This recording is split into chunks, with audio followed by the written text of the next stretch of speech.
I like YouTube. Correction, I like YouTubers. People who persevere trying to make out a career in a website that seemingly hates them. It should come off as no surprise if you follow this channel by watching every single video, since I recommend videos from other people quite often. And today I'd like to talk about the Matthew Matos' Mega Micro Video series. More specifically, I want to talk about how the very last point he makes on his second video relates painfully well to the Trail series. The Trail series, more commonly known as the Kiseki series in Japan and in a few fan circles, has been around for a while. It is a spin-off of a series of spin-offs from which the original game dates back to 1984. But the Trail spin-off series began much later, in 2004 with Trails in the Sky, and from the very beginning, the series' odd structure was set into place by actions outside of the control of the original developers' hands. The story they wanted to tell simply got too big. They didn't have the time and or resources to fit all of it into a single universal media disc, so they instead released the game with an incomplete story to be completed in the next game called Trails in the Sky SC. SC standing for second chapter. It was basically a single game sold in 2 installments. Now, going back to the previously mentioned Matthew video, in that video he makes a point. A point about when a game is released. It is a point. But the moment it gets a sequel, it becomes a line. And thus, criticizing it becomes a bit more difficult, since some games may look good on their own, but they can also set up plot threads and other ideas to be followed by a sequel, which then can turn out to be not so good. However, the promise of something better to follow up later was done in the previous game in the first place, so shouldn't we criticize the previous game for promising too much instead of the new one for failing to deliver something? And thus we have the Critic's latest dilemma. Should we criticize each entry in a series on its own, knowing we are essentially critiquing an art piece with missing parts, or should we criticize the series as a whole, knowing that we do not in fact know when a sequel might come out and address the problems which can render the previous criticism worthless? The reason why the Trail series is such a good place to try to set up a case study from the lens of that dilemma is that every single game ever made since the series began in 2004 are still following the same storyline and attempting to refine the same game mechanics in the same genre. But the series is not made of individual games, sort of. It is made... I want to present to you the possibility that the series is actually made in chunks of games. For example, the very first games I just talked about, Trails in the Sky and second chapter, when you criticize this first part of the story, should we only talk about Trails in the Sky? Or should we talk about both Trails in the Sky and second chapter as well, since they are technically 2 halves of the same game? Should they be treated as separate entries or the same entry? And what about the third game in the series called Trails in the Sky the Third? Should we take it into consideration too? It is a continuation of second chapter story, but while second chapter had a climactic ending that solved most of the plot points, third is more of a side story that sets up further side stories on the sides that serves as seeds to sprout much later, meaning that in a big picture sense, third might be less than half a game. Hell, it might not even be 1/3 of a game. It is rather an amalgamation of ideas that might someday be part of a game. Maybe. Where the hell do we fit that in? Of course, there is no right answer to this problem. Everyone will approach a game series in a different way, but even that can give out mixed results depending on how it might alter your expectations of what's to come. I loved Trails in the Sky when it first came to Steam, and I saw it as an individual game. When second chapter came out with loads of hype, I hopped on it on launch day, ready for another great adventure, only to find out that the setting of the game was the same and that the game mechanics barely changed at all. And the characters also came back from the previous game with a few additions, there was basically a completely new antagonist cast, but basically, Trails in the Sky second chapter disappointed me at first, not because it was a bad game, it is in fact a very good game, but because it wasn't Trails in the Sky 2. It was Trails in the Sky second chapter. And that's an important distinction to make when it comes to the Trail series. The Trail series essentially currently has 3 chunks out in the West, and the first game of every chunk is essentially the same. It is just set up for further adventures in the same setting with the same characters and the same mechanics, except for the third chunk of the series, which played out the first chapter new setting card twice. But really the reason I'm explaining all of this is for anyone who's going into the Trail series to not fall into the same trap I did and end up harshly judging a game for something that the poor thing never really promised to deliver, assuming it ever could in the first place, which is the promise of a completely new setting every single game, which is just not what the series does. Perhaps that is why I had a much better start with the third than I ever did with second chapter. I basically knew it would only elaborate further on the characters and places already established in the first game, and that was alright. But ultimately, this still leaves us with the critic's dilemma in our hands. How come I have come to the conclusion Trails in the Sky was good if technically I had only played half of it? And if half of a game being good is good enough of a reason to suggest it? I mean, what if second chapter was really bad? Assuming all of it was one game, would it really be okay to write a 9 out of 10 review while recommending that the moment the players reach the infamous cliffhanger scene, they should just drop the game before it starts going to shit? And thus, the dilemma continues. To me, the first game was amazing, but was it a game or was it half of a game, and was it okay for me to come to my preconceptions before actually finishing the whole thing? I think that might be why Matthew called it a dilemma, you know? There is no real right answer, it will change depending on the person trying to interpret the challenge. And well, all of that is too hard for me to think about for too long, so maybe that's why Zero no Kiseki and Ao no Kiseki are my favorite games in the whole series, and they definitely make into my top RPGs ever made of all time, not just in the Trail series. That's because Zero no Kiseki starts a brand new story in a brand new setting and has various gameplay adjustments while continuing plot points established in the previous games, a few of them, not all of them.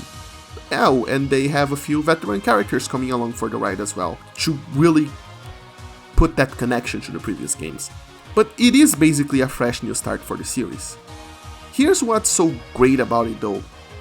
Zero no Kiseki ends properly, with a proper climatic battle with no big cliffhangers. It starts, it develops, it goes into a climax, and then there is the falling action and all that fancy semantic professor talk about stories. It is basically a story, a complete story from beginning to end, even if, like every single other game, not every side plot point is addressed in order to leave some room for the sequel. And the reason why this is so important is that in the next game, the sense of threat, the sense of danger is over. There is no big tension left from a cliffhanger, and that's a great thing, because if there's something about the Trail series that I haven't spoken so far, is that the beginning of every game, independent of how the last game ended, is chill. Very chill. Very slow.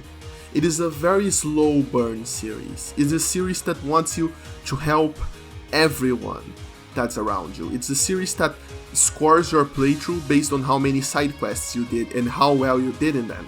So it basically encourages you to go and do everything, every playthrough, as much as possible. And while that's not a bad thing at all, a lot of stories, in fact I'd argue most RPGs, begins in a very comfortable position and have a bit of a slow burn before the story really gets going, with a few notable exceptions like, I don't know, maybe Final Fantasy VII of all games that come to mind right now.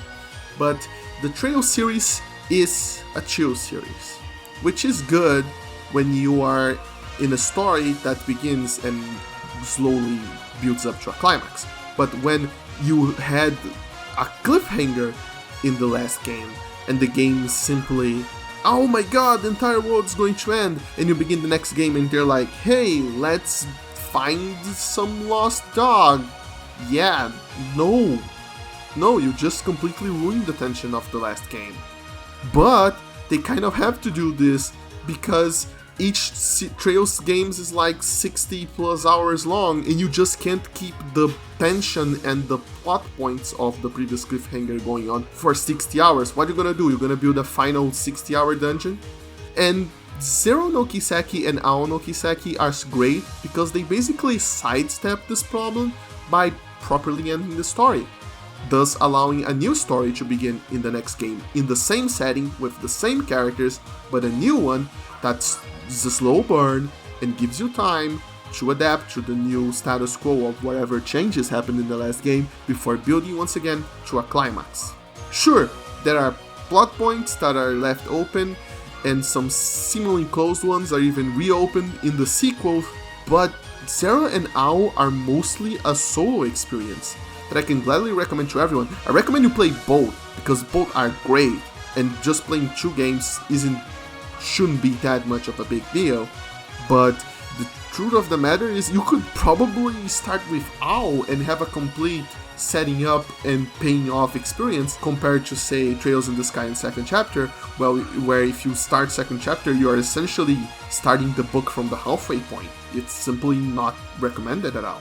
Wait, I think I lost my train of thought. Let me reorganize my feelings. We're talking about Zero no Kiseki, and then there's of course Ao no Kiseki, who continues the story in the same setting like the other games, but goes from 0 to 100 instead of like starting at 50 because of a cliffhanger. And it is a complete package from beginning to end. Well, there is one giant asterisk on this phrase, because Ao, of all things, despite being the second game in a chunk, actually end on a cliffhanger of sorts.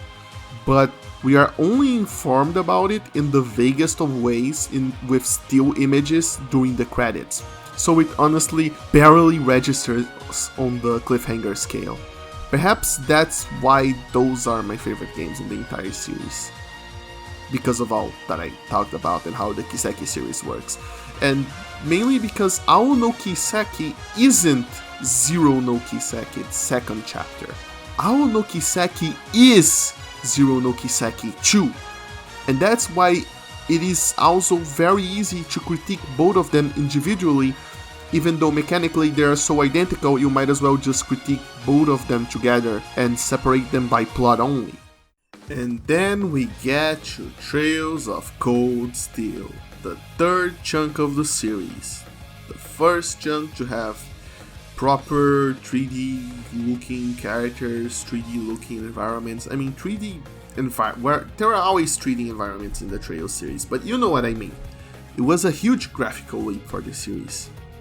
And Trails of Cold Steel establishes a brand new set of interpretations of the previous gameplay mechanics, some of which greatly simplifies a part of it in a way I didn't like at all, before introducing us to a brand new setting, a military magical academy. Most people were immediately wary of that place, worried of that because of how many generic stories these days in Japanese media are set in such places like a magical high school or something. And some people who ended up playing the game even said they hated the story, which made me a bit worried. Until I played the game, of course, and it turns out I quite enjoyed the little setups they were making. Even though the gameplay, the orbment, I'm talking about the orbments of course, not the link system. The link system was new, but even though the orbments were sort of simplified, I still enjoyed the game.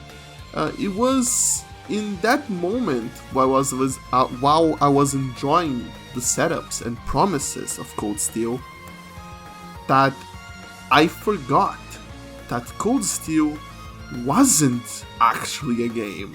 No, because you see, I fell into Falcom's trap. Cold Steel wasn't like the previous games at all. Cold Steel wasn't a full game. It was once again half a game. Trails of Cold Steel 2 is actually Trails of Cold Steel second chapter. And the story is absolute balls.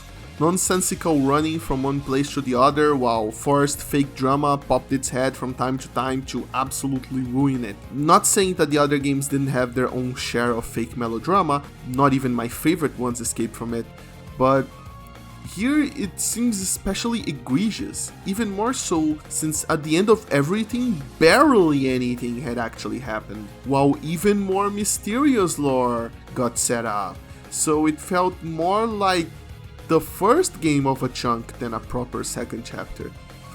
Credit where credit is due, it did shake things up gameplay wise by properly using the giant robot battles that were teased at the end of the first game to cap off dramatic moments, but that's its contribution to the series. An even bigger problem happened when I finished it.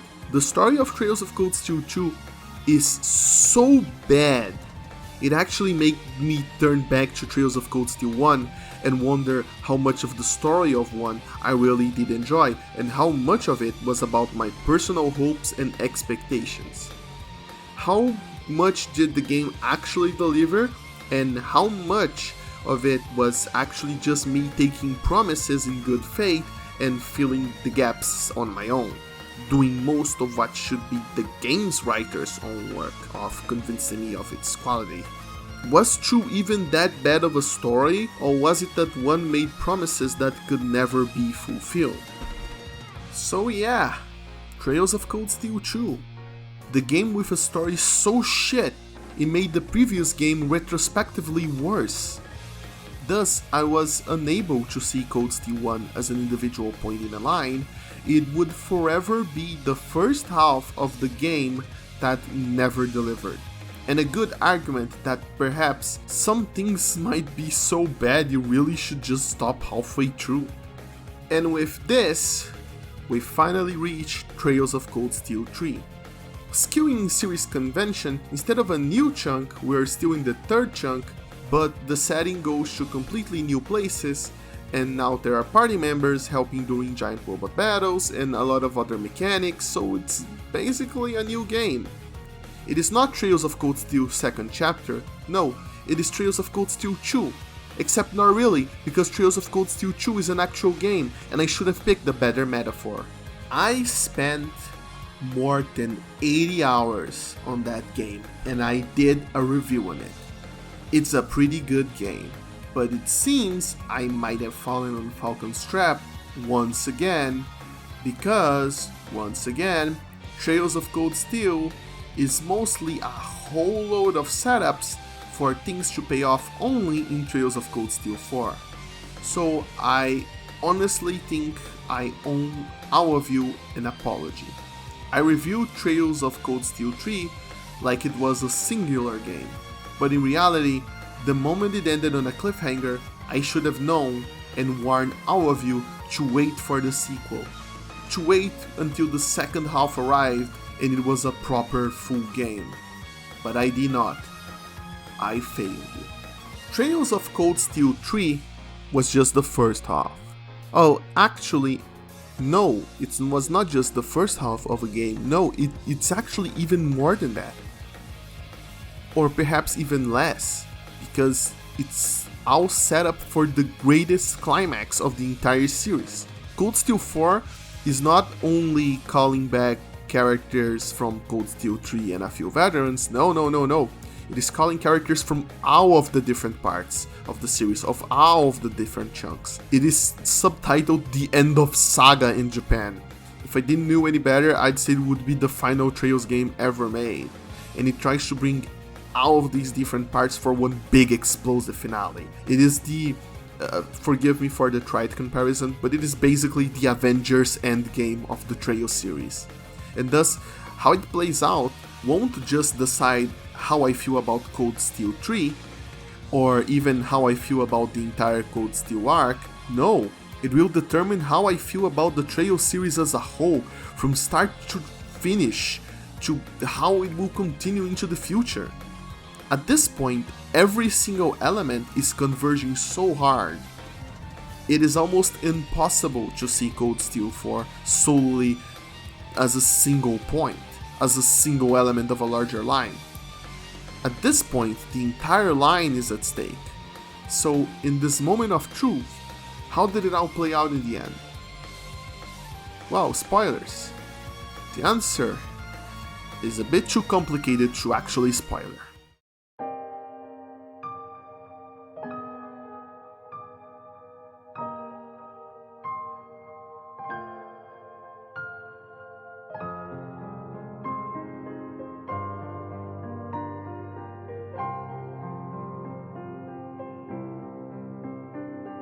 Trails of Cold Steel 4 begins shortly after the point Trails of Cold Steel 3 ended. Ring Schwarzer, protagonist of the Cold Steel series, has lost control of his ogre power and is now in a permanent state of being really angry, locked away by the villains to be used later for a nefarious purpose. The same villains who, this time around, are a mix and match between Chancellor Osborn and his personal agents called the Ironbloods and the series staple secret society known as Ouroboros. They have effectively taken over the Empire of Erebonia and immediately began drafting all of its able citizens to fight in a war against Calvard. All of this is a smokescreen, of course. They actually plan to engage in an all-out war with all of the kingdoms and powers of the continent of Zemuria in order to execute the dark ritual of the Great Twilight, all guided by the Curse of Erebonia, which mostly just makes everybody really angry and willing to go to war.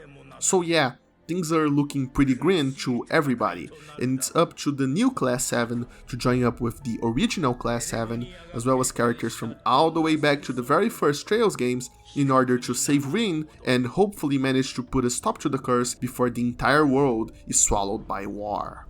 In gameplay terms, Trails of Cold Steel 4 is essentially a carbon copy of the previous game, with a few buffs and nerfs here and there. More importantly, the more blatantly broken Brave Orders from the previous game have been nerfed, but in return, trial chests have appeared all over Erebonia. These chests contain challenging fights which can only be fought by a specific set of party members, but when completed, they grant a buff to a Brave Order from one of the participating members, which is a good way of bringing them back into the game, with the original Brave Order potential. Other than a few balance adjustments like that, the gameplay remains essentially unchanged, with a little warning, a little asterisk, a little side note that the difficulty picks up from the ending of Cold Steel 3 rather than resetting, character levels included, so things are a bit harsher than when you first started out the previous games, including a lot of the enemies right from the start hitting your party with harsh status effects from the very beginning, so watch out for that. The higher elements are also active all around the place this time, which for non-Trails nerds means that the high-risk extra turn bonuses effects like Death Blow, which instantly kills everything he hits, appear much more frequently on the turn roulette. This all makes for a much riskier winner-takes-all approach to encounters that I really enjoyed.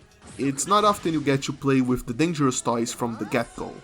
If I do have one complaint from the opposite end of the spectrum though, is that the game constantly shuffles your available party members, which, considering the game has a final total of 39 playable characters, makes perfect sense in order to force you to think from different perspectives as you go along, as well as to try and keep the available cast down to a reasonable number. However, a few characters, like the new Class 7 ones, are always present and they level organically, they level normally, you know? Like every other character in an RPG. While the guest characters that come and go always come and go with a more appropriate higher level to the current situation compared to the new Class 7. This means that rather than mix and match the perfect current party, I just defaulted to use whatever guest characters were available for the current chapter, since the ones that are always present, they just could never catch up to them. Especially when the guest characters come with specialized preset orbments and equipment ready for action, and don't get me wrong, the orbment system is great fun to mess around with, and I still prefer the more complex one from the first games in the series, but just try messing around with the orbments of 20 plus characters for 80 hours straight and see if you can keep your mind intact. Sometimes the micromanagement is just too much. As for the soundtrack, It is wonderful as always. Composed by the consistently amazing Falcom sound team, the opening is just absolutely the hypest fucking thing ever composed for a Trails game.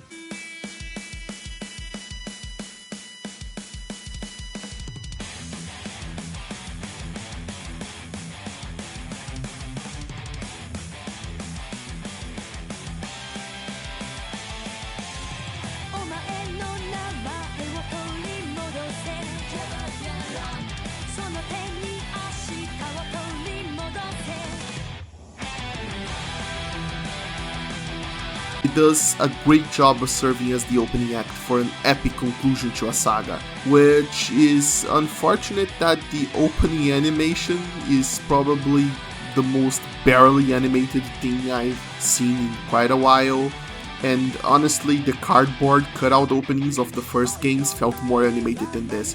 I don't understand why they even bothered going for that anime look if they couldn't hire a proper studio to do a proper job, just use the cutouts and stuff. I mean, Cold Steel 3 opening wasn't a looker either, but damn. Well, let's avoid looking at that and think about the battle themes, which are also very fire, even if none of them will ever top Sophisticated Fight anyway. But they do go for a completely different feel, and they do succeed in making me hype as hell, so yeah. Congratulations, Falcom, another really good soundtrack. Graphically speaking, the game is also pretty much a carbon copy of the previous one. Both games were originally released with a 1-year gap between them, a 1-year gap so specific they nailed it down almost to the exact same day, so don't expect any jumps in their direction. But the playing field has been expanded considerably compared to the previous game, with attention paid in particular to Crossbell, which got expanded almost but not quite to the size it was in the original Crossbell games. Plus the Michelin theme park got in here as well, which might make it this the biggest trail games ever made in terms of playing field and cast, maybe, but I'm not entirely sure. Liberal was a pretty big kingdom after all, and Cold Steel 4 doesn't revamp the regions from Cold Steel 1 and 2, so you're kind of stuck in the third game's part of Erebonia. And just like in Cold Steel 2, you'll never really get to visit Heimdall, the capital city, which is a shame. The cost of this all, of course, is that the visual assets were reutilized as much as possible. Previous areas remain the same as much as they can whenever possible, while new ones reutilize 3D models also as much as possible, which is probably how the famous book series Christ, Who's Gonna Die First made its way even inside the hidden witch village of Erin. And that's all I have to say about all of the aspects of the game that are not the story, and if that's all you needed to know to make an informed purchase decision, or if that's just enough to sate your curiosity about the game, I recommend you might want to stop now, because I'm going to stop beating around the bush and start talking about the most controversial aspect of Cold Steel 4 by far, the story.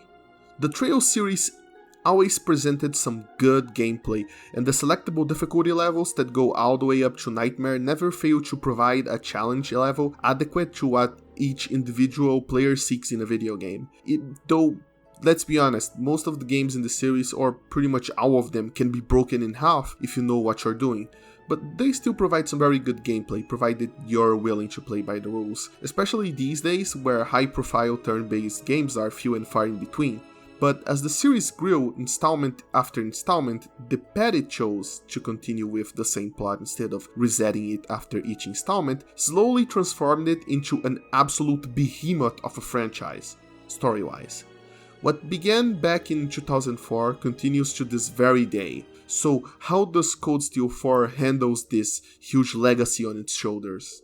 Well, very poorly, as it turns out. Look, I gotta be honest, the story of Cold Steel 4 isn't exactly bad, but after over 200 hours across 4 different games, this definitely isn't the conclusion that this kind of series deserves. And while there are plenty of good moments and all of the expected epic fights and character arc conclusions are had, I feel sad to say that I left this game feeling more frustrated than anything else. The low points stuck into my mind much more than the high points, and all I had left once I ended is a laundry list of shit that I'm just getting too tired of. I want off this wild ride. I want off Falcom's wild ride, is what I'm trying to say here.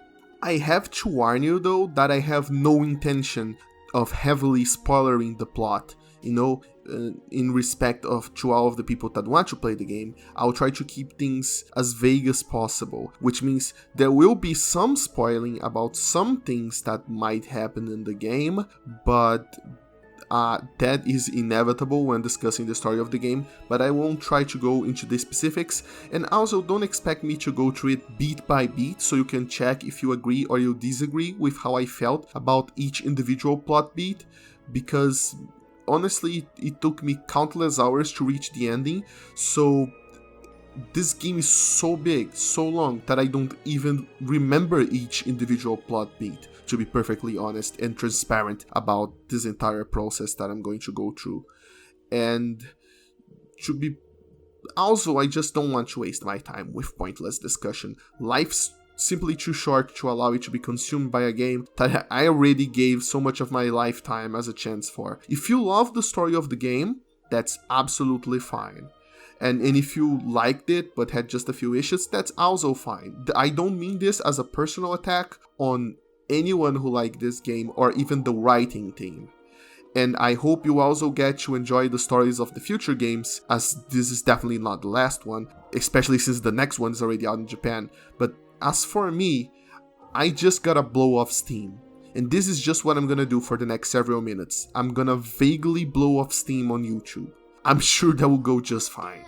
Okay then, let's start by talking about the curse that I mentioned previously, which I think was probably one of the most controversial points of the game. And if it wasn't, well, at least it was really bad for me in the end of the previous game, since I expected the worst from it. But honestly, the curse isn't all that bad. Okay, it's kind of shit that a series that delves so far in heavily complex, realistic sounding anime politics decided that its final major opponent should be some otherworldly curse. But the politics revolving around the curse itself are still fairly interesting, and it's not that bad, honestly. The curse itself does some things, but it's rarely the curse itself doing the thing.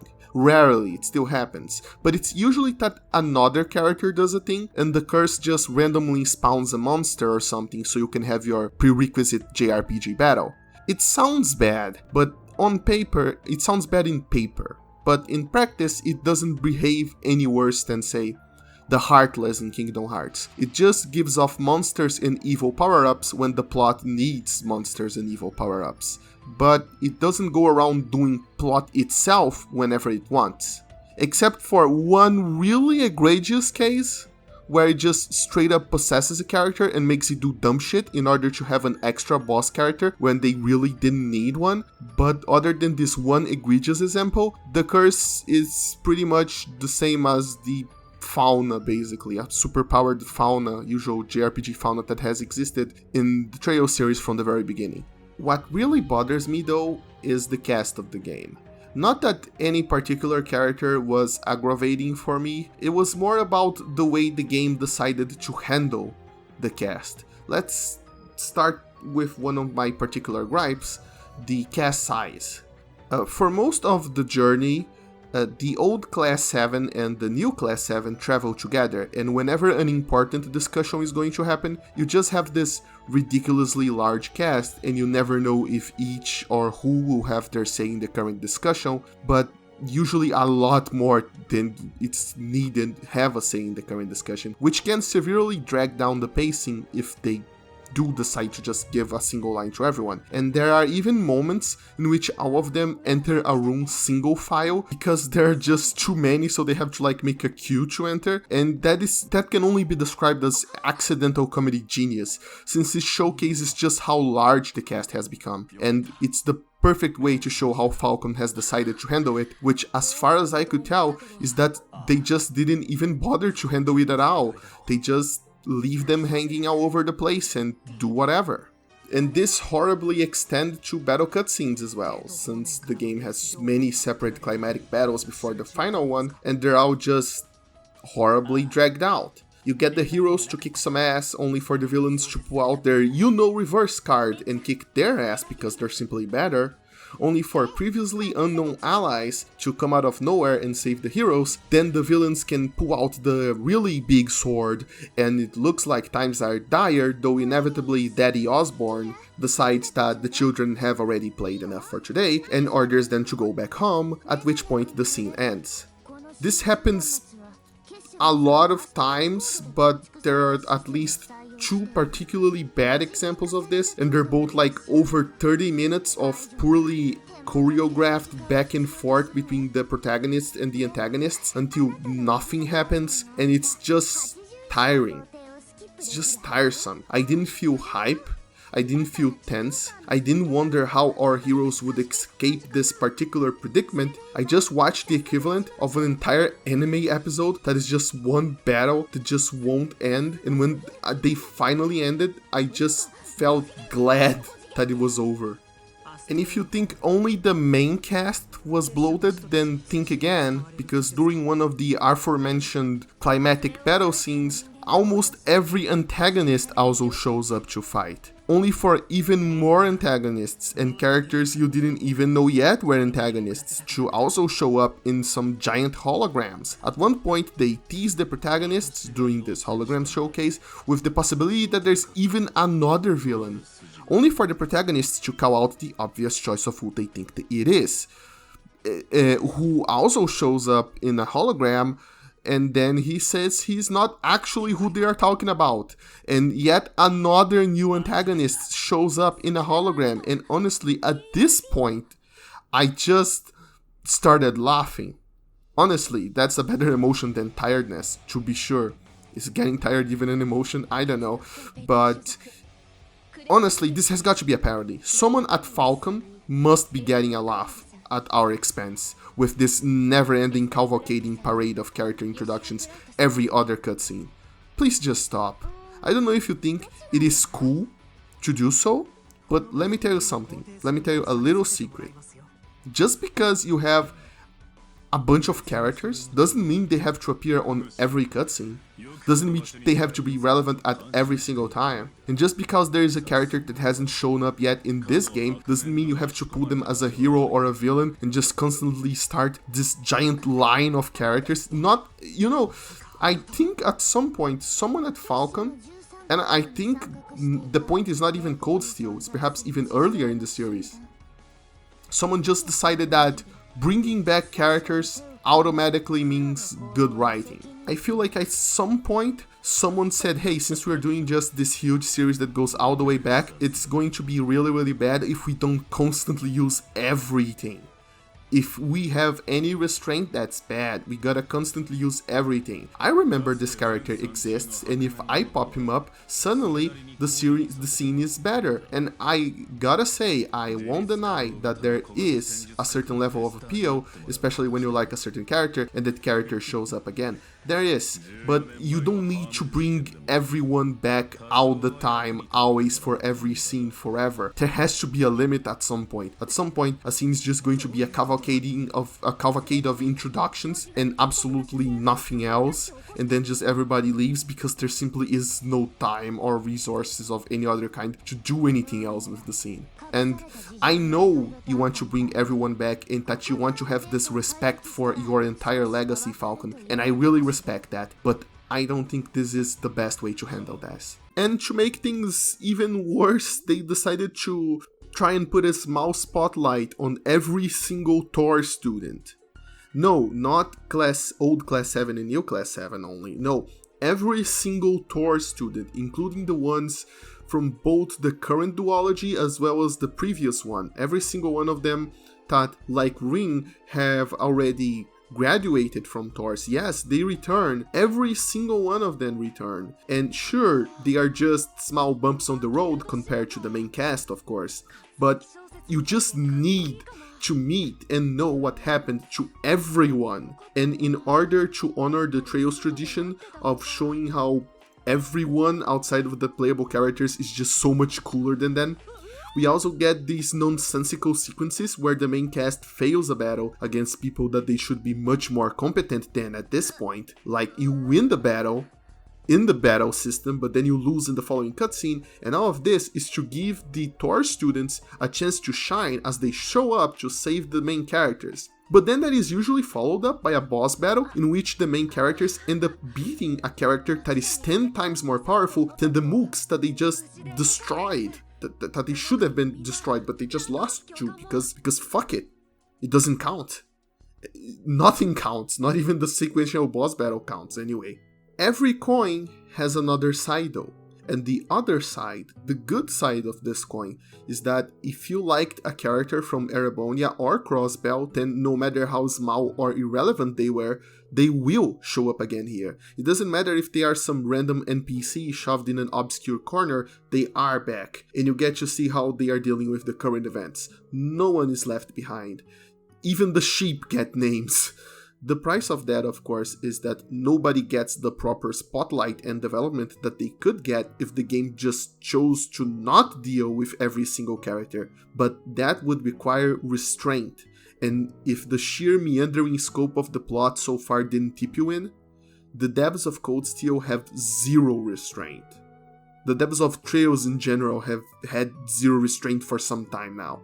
Some characters get the worst of this though. At some point there's a slideshow of old character art from people that they didn't manage to shove in the already massive cast, just to assure players that yes, characters that should be relevant are in fact relevant. They are just relevant off-screen in some obscure corner of the world. So they only get a 2D concept art cameo, like fuck. Damn, at this point, Cold Steel 4 managed to have too many characters and not enough characters at the same time. Hell, not even I can explain how they did it. If this wasn't so frustrating, if I wasn't so emotionally invested in this would be absurdly hilarious. Man, I just spent the last several minutes alone bitching about the cast, and time does fly, so well, let's try to speed things up a little by vaguely mentioning a few other gripes I have with this game. Okay, first of all, nobody ever fucking dies. Not certain characters need to die to make for a good story. Some of my favorite stories have 0 deaths by the end, but the Trails series constantly flirts with the concept of death and danger, yet everybody always lives. Sometimes the few casualties, the few ones that die, they even get resurrected by literal miracles if it's needed. At this point, there are 0 stakes involved at any time, and I never feel any of the characters are in any danger at any point. But the plot keeps insisting that they are, in order to create tension, and this just never works. And shit, I just bitched about characters again. Okay, listen, I'm tired, you're probably tired, some people like hating on things, I don't really like hating on them, and you probably don't want to listen to me going on about this shit for hours, so let me just mention this one last problem and then we'll go away, okay? Okay, the last problem I have with this game is that it doesn't even end properly. The thing with Trails is, you always know they won't resolve every single side plot and every single mystery so that they can keep some plot threads going into the next game. But Cold Steel 4 just teases you all the way to the end. Characters hint at the possibility of a resolution to some big questions that go even beyond the scope of this game, all the way right before the final boss battle, which completely takes the steam away from the main plot and of course remains unresolved so they can milk it in future games, all while the writers use the dialogue to lampshade how stupid and nonsensical all this shit has become, but fuck you, we'll still keep doing it anyway. At this point, I just felt like they were just waving the middle finger at me. I don't want to say they were doing this personally, like I said, I don't want to blame the writers personally, but at this point, I felt like they were just laughing at my face, and I just kind of gave up before the finish line. You know, I finished the game. What I'm trying to say is, I just didn't care by the time I finished it. Yeah, okay, there are good parts to the story. There are many good parts, I will admit. The Divine Knight battles are really cool, and it feels really good to see Estelle and Joshua again after so long, and in my opinion they are written just as well as they were in the first games. They kept that good personality going, but overall I just felt tired when I finished Cold Steel 4. Sure, I got some embers of rage going on eventually, but all of that just faded away as I finished writing the last sentences of the script, and once again, I'm tired. Sure, there is a final battle of ultimate destiny against the villain, and sure, the main plot gets resolved before the end of the game, but I felt no satisfaction. I felt no sense of resolution. I didn't even feel relief that the Cold Steel saga is finally over. Instead, I just felt tired. I look back to try and remember the last time the series gave me a truly, fully satisfying ending, and it was in Zero, the 4th game in the series. Cold Steel 4 is the 9th game in the series, and it honestly just feels like, to me personally, and what I personally want from the series. Not saying that everyone wants this, but to me personally, it just feels like Trails will never be good again, as it once was. You know, it will never reach that level of quality, at least from a story perspective. So yeah, after that realization, the only thing I feel really is tired. But before I'm done with this video and I'm done with this series for who knows how long, I have to ask, why? Where did things go wrong? Is there a mistake in my judgment perhaps, instead of actual faults with the game? And so we have to go back to the beginning of this video, the problem with criticizing games that are technically incomplete and the burden of expectations. The thing is, Cold Steel 3 had a really good story, but ultimately it wasn't a complete story at all, and a lot of it was setting up promises that Cold Steel 4 ultimately failed to deliver. So was Cold Steel 3 good at all, when so much of it hinged on the existence of a future game in the series? Or is it solely Cold Steel 4's failure to deliver? Or perhaps the failure is mine, and I expected too much from Cold Steel 3 for Cold Steel 4 to ever deliver? The answer will differ from person to person, and honestly, there simply is no right answer. I think you, the viewer, might have already come up with one if you played the game before you watched this review, if you're already a long-time fan of the series, both regarding the game and myself. And perhaps you even have an opinion about my relationship with the series that you managed to glance from what you managed to glance from this video, but nonetheless, allow me to share my own personal opinion on this topic. My opinion is obviously that I did not exaggerate at all when it came to the promises. I think I interpreted them pretty well, and I have no sympathy for Falcom. I won't sympathize with them for having the horrible task of trying to live up to unreachable levels of hype. I have no sympathy for them, and that is because they themselves built their own trap. Cold Steel 4 wasn't made by a group of poor developers who picked up the task thrown at them from the heavens above, from another dev team that just did things too well for them to follow up. No. They are the same people who made Cold Steel 3. And in the end, if they couldn't live up to their own promises, they shouldn't have made their promises in the first place. Whether you think I'm right or not, in the end, ultimately comes down to what we individually believe Falcom promised in the first place. But that's a topic that right now, in this small span of time, is impossible to discuss, given how vaguely such things can be interpreted.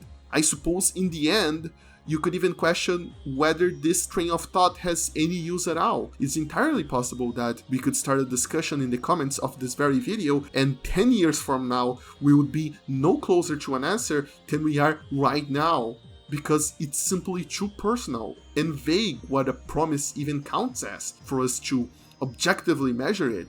And thus we're going to enter in this weird discussion of whether, like I said, this even has any value at all, and then it just loops forever in this hellish nightmarescape of, damn, I just wish this game was kind of better. I do have to admit though that at the end of the day, Trails of Cold Steel 4 is still a Trails game, true and true, for better or for worse. Everything I mentioned from battles that didn't count to characters that just won't die, even some very specific things like the villain antagonist hologram conference. It just all already happened somewhere in the franchise. Most of it has been in the franchise from day one, for good or bad. And some elements I dislike even showed up, like the conference, for the first time in the Crossbell duology, which are some of my most beloved RPGs ever made from any series. But I think the reason I didn't mind them so much back then is that ultimately they were just never as egregious, or they were just not, they didn't have this much quantity, they didn't appear so often as they are appearing right now. And sure, I identified them as flaws back then, but what there was to love was just so much more than what there was to hate. And so I ignored them, I paid them no mind. And in the end, I expected them to sort out the kinks as they went along, delivering better and better games. People rarely get it completely right the first time around, after all, regardless of the task they're trying to do, and I don't think it's fair to expect developers to just nail everything completely on the first game. But instead of evolving, they just stagnated right out of the gate. There was plenty of good there that could be carried forward to future games, but instead of polishing that and eliminating the bad things, they just kind of kept the bad things around anyway, because I guess they thought people liked it, or maybe they liked it themselves, and they just kept going on and on and on, never trying to break away from that, and the end result is Cold Steel 4, the biggest game in the series. Sure, all of the things I love about the series are here, and they are in the biggest quantity ever, but the ultimate effect of stagnation is that all of the things that I hate are also here in the same amount. And it just got too big to ignore, too big to just shove it under the carpet and pretend it doesn't exist. And now I'm forced to face the facts that the entire series was just never as good as I thought. It might never have been as good as I thought. It was just easier to ignore the bad parts before. And in that sense, Cold Steel 4 might be the most Trails game ever made, but it might also be just too much Trails for its own good. And I think it's okay to forgive developers for their mistakes, but ultimately this has to have a limit. I don't believe games can age badly.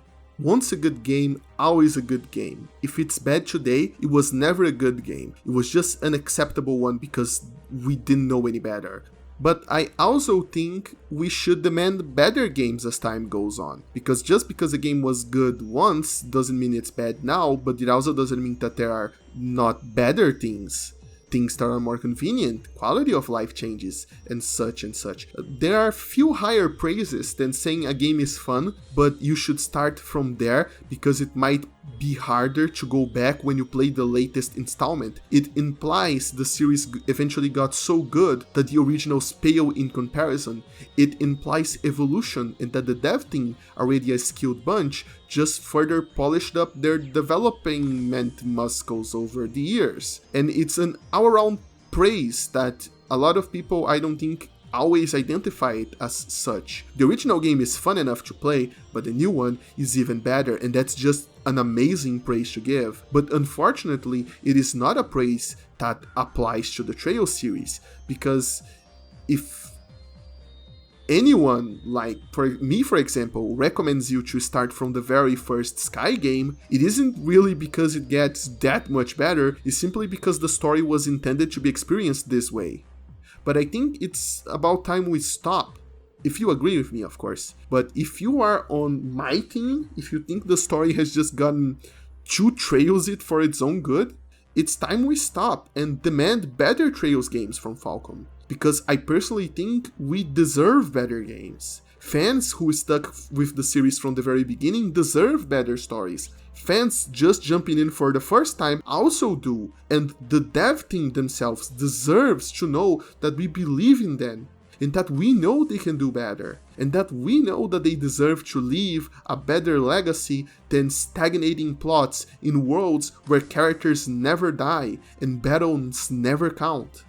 A world which stagnated just like the series that it serves as the setting for. Almost like a perfect comparison. It's kind of freaking horrifying when you consider what it must be like to live in such a world. Sure, bad things never happen, but it's not like things change for the better of the status quo anyway. It's just the status quo forever. Holy shit, it's actually kind of a horror story when you think about it. But anyway, that's it for today. Thanks for coming by and watching to the very end. Why did you do this to yourself? You should know better by now than watch all of this to the very end. But hey, I'm glad you did. And I would be very happy if you liked it, if you subscribed, if you commented, if you disliked it. Hey, you can post any sort of comment, both positive and negative. Do you think that I exaggerated and that maybe I'm being too harsh on a series of silly JRPG games? Do you think I'm completely right? Or more likely, because people are complex, you probably agree with some of my points and disagree with other points. And hey, that's very cool. Post it in the comments, generate engagement on this video so that the algorithm can recommend it to more people and that we can get a discussion going, because quite honestly, I'm tired of discussing this game by this point. I just want to relax, but I think you guys deserve to get listened. I read every comment, probably because I don't get many, so it's not really hard to do so, but I read every comment. And while in this particular case, I kind of don't want to, if you listen to this point, you kind of deserve to be listened as well. So let's get this thing going. Next time, hopefully something that doesn't freaking break my soul apart.